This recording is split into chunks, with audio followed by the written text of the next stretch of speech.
هذا أكبر دليل على أنه الصفر ينحسب مرتبة عندنا. يلعب دور.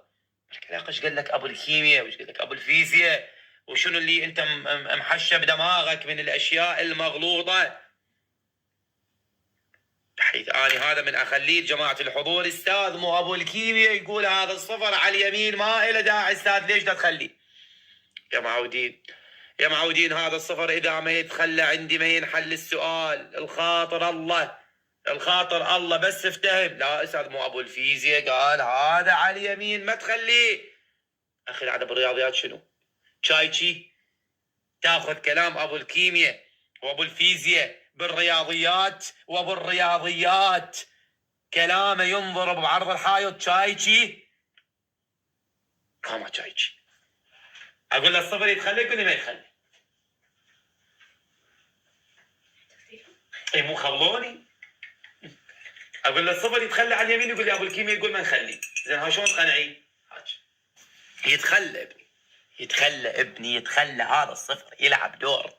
لحد ابو ما لي علاقه اخي، انا شو العلاقه بي؟ هو يقول لك شغله طبقها يمه، من تجي يمي اطبقها اخي اطبقها. هذا رياضيات، يعني الكلام تاخذه من ابو الرياضيات، مو هي ايش اسمه. اذا الاتش 0.005 بالسالب. ليش استاذ؟ انت مالك علاقه ايش قال له لك وش حكى وياك. مو الف شغله مغلوطه بحياتنا احنا نعرف هاي، ومن يجينا الصح نتفاجئ بيها. مو نساي هاي ما يصير نطرح هيك، لازم الكبير يلا الصغير. دير بالك هذا خطا. 0.125 0.120 5 ناقص 0 5 2 ناقص 2 0 1 ناقص 0. اوكي اشاره الكبير هنا سالب. اكو كوما اشياء بحياتنا مغلوطه ماشي، بعدين نتفاجئ بالحقيقه المره. بس انت ما تريد تتفاجئ بصفر ابو الكيمياء قال لك عليه وانا قايل لك عليه يا ابني. يعني انت احنا ايش رجعني لي ورا غير هاي احنا كافراد عراقيين نموت على المعلومه نظن مكلبين بيها، ما نريد نغيرها من عقلنا. ما نريد نعرف الحقائق. نريد دائما نغطي من شخص يجي يناقشنا حقيقة هاي وفد يوم يصيرون بهذا الموقف. أنا من أصير به ما أتراجع رأسا وأقول لا أنا لازم أفكر. من يجي شخص يمس فكر من أفكارنا دينية أو غير دينية بصرف النظر، ما عسى هذا القلم الأزرق يقول لك هذا الأزرق ما حلو وأنت عندك حلو، يقول له ليش الأزرق ما حلو؟ مع العلم أنا يعني أشوفه حلو أكتب بيه.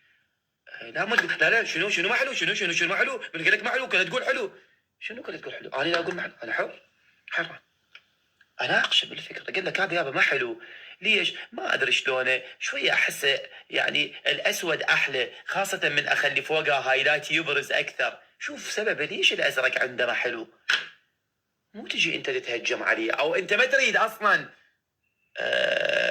واحد يقول لك انه انت خطأ بفكر معين بصرف النظر عن هو شنو. ما عسى حبك الحيدر وليد تحب يسال حيدر انت. اجى واحد قال لك هذا شنو حيدر وليد وشنو فهمه؟ لا تتهجم عليه. قل له ليش ايش عجب شو انت ما فاهم عليه؟ انا ادري بيه طلاب زين يفتهمون عليه، يجوز انت ما فاهم عليه، يجوز هذا الموضوع ما فهمك اياه، يعني يجوز انت اساسك ضعيف بالرياضه، او يجوز حيدر ما يفهم صدق. تقبل الفكره، تقبل انه انت افكارك من وجهه نظرك صحيحه، من وجهه نظر غيرك ما تكون مو بالضروره تكون صحيحه، مو بالضروره. وتقبل انه الشخص ضد افكارك او مو. هسه انا عايش بمجتمع انا وياه على طرفي نقيض من الافكار، لكن انا لازم اتقبل الاخر. انا اشوف طلاب وطالبات واولياء امور بمختلف التوجهات مضاد وياي بالافكار، لكن شنو هذا الفكره هذا. المهم عموما ما نريد احنا نطول بالموضوع، لكن خلي بالكم انه من اكو شخص يطرح فكره مضاده الى فكرتنا. خلينا نسمع نشوف احنا ليش من واحد يجي يجدح يم شغله تمسنا ما نحاول نعيد. هو منو ركبها بعقلنا؟ اذا انا مقتنع بيها وهي صحيحه راح اقنعها هي صحيحه. صار مو الناس ما تقتنع، لا يقتنع ناقشه وبس. انت تبرز على انه انت مو صاحب فكره باطله، صاحب حجه ودليل، وبنفس الوقت انه انت عشت ويا نفسك دور القناعه التامه عيش ويا نفسك دور القناعة، عيش ويا نفسك دور القناعة حلوة.